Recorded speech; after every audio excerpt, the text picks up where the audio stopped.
యెహోవా ఆశీర్వాదము నీ మీద నుండునుగాక. ఆమేన్. దేవుని యొక్క ఆశీర్వాదం మన మీద ఉండునట్లుగా మనము ప్రతి విషయంలో కూడా దేవుని ఎదుట యథార్థముగా నమ్మకముగా జీవించుదుముగాక.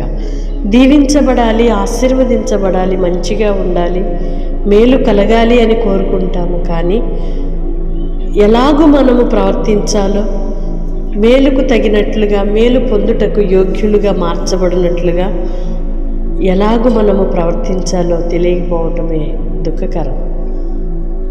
ప్రభువునందు ప్రియ సహోదరి సహోదరులారా, దేవుని యొక్క దీవెన మన మీద నిలుచున్నట్లుగా ప్రతి విషయంలో చక్కగా ప్రవర్తించుదుముగాక. ఆమేన్. పరిశుద్ధుడు అయిన దేవా, ప్రేమ కలిగిన తండ్రి, మీ స్తోత్రాలయ్యా.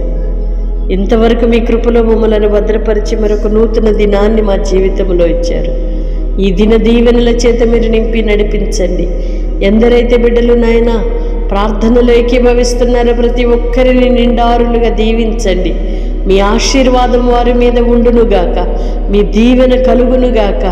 అయ్యా, ఇదిగో మీరు దీవించగా దానిని ఎవరు మార్చలేరని, దేవుడు దీవిస్తే ఏ మనిషి దానిని అడ్డుకోలేరని మీ లేఖనానుసారముగా బిడ్డలు విశ్వసిస్తూ మీ నామమందు భయభక్తులు కలిగి ఉన్న నీ పిల్లలను మీరు దీవించండి. మీ ఆశీర్వాదం వారి మీద ఉండునట్లుగా, వారి కుటుంబాలలో మీ దీవెన కలుగునట్లుగా, వారి ఆత్మీయ జీవితాలలో మేలు కలుగునట్లుగా మీ సహాయము చేసి ఆజ్ఞాపించి నడిపించుమని వేడుకుంటున్నామయ్యా. ఎందరైతే బిడ్డలు బలహీనులుగా, రోగులుగా ఉన్నారో ప్రతి బిడ్డని మీరు జ్ఞాపకం చేసుకునండి.